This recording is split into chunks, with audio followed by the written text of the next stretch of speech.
早上好，下午好，晚上好，你好，我的朋友。Good morning, good afternoon, good evening, hello, my friends. Another special report, China Weekly special report. Which has to do with the topic that I'm going to be doing more vids on because the implications of the topic are going to be far-reaching in China and quite possibly detrimental in the long run. And it has to do with a lot of things. China's aging population, for one. Number two, the sex ratio in China. And number three, the long-term results of the one-child policy, which was introduced in 1982 by then Chairman Deng Xiaoping. For those of you that don't know, well, you should know, one-child policy pretty much implicates what the meaning of the policy is, but just to clarify, one-child policy doesn't mean one child for every Chinese couple. There are exceptions to the rule. The general gist of the policy is that urban couples, specifically couples of a Han background, and for those of you that do not know, there are 56 what they call nations in China, equivalent to tribes, ethnicities.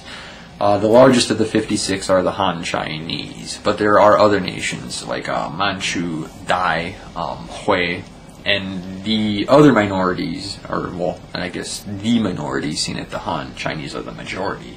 Minorities are allowed with 2 children. I'm sure that's an effort, or that is an effort on behalf of the government to maintain ethnic diversity in China. There are other exceptions to the rule. It really depends on location. I've been to places where, at least in the countryside, couples are allowed to have more than one child, so that, well, they need the help plowing the fields, you know, maintaining the farms, maintaining the rice supply, which is a big part of it, because when you have 1.5 billion people, 1.5 billion people need a lot of food. Well, let's go down the list. Let's talk a little bit about China's aging population. And this is just, I'm going to read a very little part of an article, but when you consider it, at least from an American perspective, it's quite hard to fathom. China's aging population this year rose to nearly 178 million. And aging is considered 60 and over. That's half of the American population. Imagine if half of our population was older than 60. Incredible. The aging population made up 13.26% of the total Chinese population, according to a report by the Administration Department of China's National Working Commission on Aging. The report was about the development of China's aging service and aging industry in 2010. It was the second report released by the CNWCA on the issue since 2010. This is the part that really blows my mind away. According to the report, the number of senior citizens at and above 60 on the Chinese mainland had increased by 2.93% from that of 2000. And the number of people at and above 65 had reached 118.83 million by the end of 2010. China's aging population is increasing rapidly while the country's birth rate remains low. And we're going to talk about that in the other two kind of elements to this story. It is estimated that the percentage of China's aging population will reach 16.7% of the total population in the next 5 years, and brace yourself for it, and about 30% by 2050. So roughly 1 in every 3 people in the Chinese society will be considered aged 60 or above. I mean, it's freaking wild. According to the international standards, a country or region is considered to have an aging society when the number of people at and above 60 reaches 10% or more of its total population. So China is an aging society. So we have that element down. Let's move into the next element that's going to encompass the overall topic, or the next element that's part of the overall encompassing topic.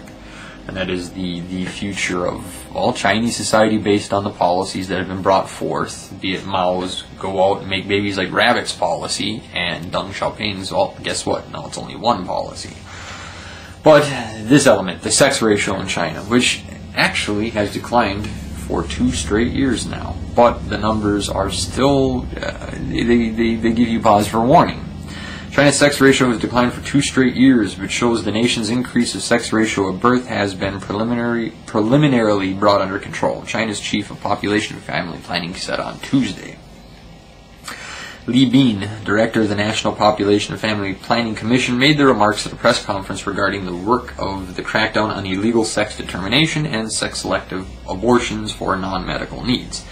China's sex ratio of birth was 118.8 males for every 100 females in 2010, according to census data, Li said.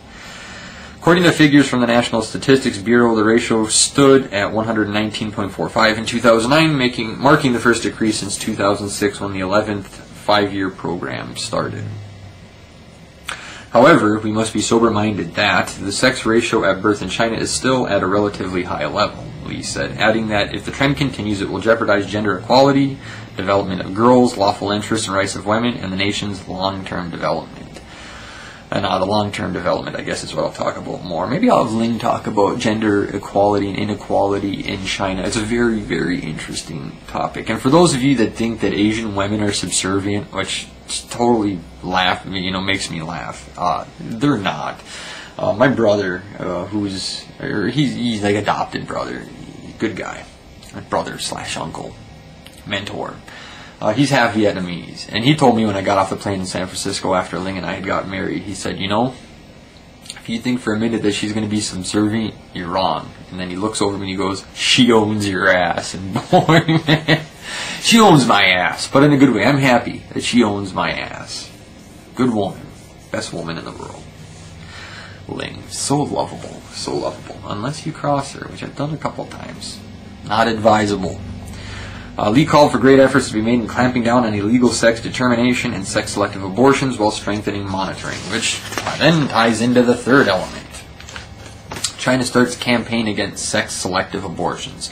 To understand this, you have to know that in China, using ultrasound to determine the sex of the baby, big no-no, even for a foreigner and his Chinese wife, which my wife and I found out when we were in China. Big no-no. And you might ask, well, why can't you find out the sex of the baby? And the answer is rather obvious. Because there is there's a strong preference for having sons in China. And there are certain cultural and historical reasons as to why. And societal reasons, how the society works as to why there's preference for boys. The biggest being the estate. It's been my experience and observation in China that... I guess I should just give you a basic gist on how marriages work in China. When a boy and girl meet, arranged or not arranged, and yes, arranged marriages, my brother-in-laws, I take that back, only one of them was arranged. One of them was arranged, but there was some fallout and some crazy shit happened, and he wound up marrying somebody else. But how it works is usually the husband's family will make a dowry. They'll pay the wife's family a certain amount of money to compensate for what will be her lacking services, because it's not ownership, but her responsibilities then fall to her husband's family, even in things or during events such as holidays, wherein when she goes to the family tomb, she'll go to her husband's family tomb. When she goes throughout, be it her village or her neighborhood or throughout her relatives' houses, the relatives she visits primarily consist of her husband's family, even though she goes to visit her family and so on. At the same time, the husband's family provides for the son and his new wife in the fact that they usually buy him a new house, they buy him all their furniture, they buy him a vehicle to show her family that she'll be well taken care of. So in a weird way, I guess it's an ownership, but she becomes an economic asset to her husband's family. Her responsibility primarily rests with them. Okay. So when Chinese age, it's their children that take care of them. I guess I'm getting ahead of myself here because I wanted to save this for later. Having this son, that means that the son will take care of you because the son and his wife, their responsibility is to you. If you have a daughter and her responsibility is to that family, you're kind of left out high and dry. That's not the case now, but I mean that's the basic thinking behind it. Okay, so you all get the idea. So that's therein lies this preference for boys in China that has led to this incredible disparity between, or at least the disparity in the ratio between the births of boys and the births of girls in China. But now they have this new huge campaign where they're going to crack down on illegal sex determination. It's still going to be hard to get it still will be hard to completely eliminate it, seeing that that's a big industry. There's a lot of freaking money in it. Okay, so we've talked about the aging population, we've talked about the sex ratio, we've talked about this new campaign to really crack down on illegal sex determination. Okay, all this, let's take those three elements, tie it in with the one-child policy. You heard it, the number again. China's population in 2050, 30% of it's going to be aged. That in tandem with the one-child policy spells a certain doom for China. No, I'm not saying China will fall. I know Wen Jiabao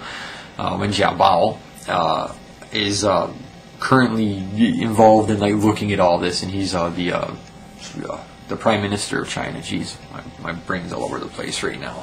Because they see it, the writing's on the wall. Think about it, by 2050, you maintain the one-child policy, you're going to have an aged population. You quite possibly could have a husband and a wife taking care of 4 generations. They'll be taking care of his parents, and they'll have to take care of her parents. There's no way that they would leave him high and dry. It's called filial piety. It's Confucian in nature. Even though the tradition has been to focus the responsibilities and the duties towards the son's family, they will not leave the wife's family or the daughter's family out in the cold. Keep in mind, too, that the longevity of the Chinese life is increasing. So you might have grandma and grandpa up there, too. And then, of course, you will have your own offspring. And I just don't see how it would be economically feasible for a couple to maintain that kind of burden. So I think in the coming years you will probably see efforts to remove the one-child policy, or at least regulate it differently than it's regulated now, so that they don't fall into this quagmire of their own construct. I mean, really, it's interesting when you look at it. Mao basically encouraging people to have children. Deng Xiaoping coming in saying only one, and that equation had doom written all over it. But what could you do? I mean, Deng obviously did what he did with the one-child policy, and I'm not endorsing it, I'm not condoning it, I'm not saying, oh, it's a good thing, but he did what he did because people were starving. I mean, I've listened to the stories of what it was like to be living in China during the population boom, where you were lucky if you got a speck of rice to eat every day. But this is a topic I'm going to come back to. Very interesting stuff, huge implications, and considering 2050 and China's role in the world, there will be global implications too, should an economy like that fall, much the same as is the effect of the U.S. economy on the rest of the world in our contemporary day and age. So yeah, I don't know. I think that this particular shit just interests the hell out of me. So let me know what you all think. That's all I got for now. A couple more videos to make. I'm just a video making machine today. I'm probably not going to get all these up in one day, but I made like 25 videos in the last 24 hours. So this is like balls crazy. Anyway, that's all I got for now. Later. Peace, Zaijian, and I still have to keep enough time in today to make dinner for the wife when she gets home, because it's my day off and it's her long day. So that's the least I can do. Better clean up around here too. Tiger wife. She's gonna kill me if she ever sees this. Peace.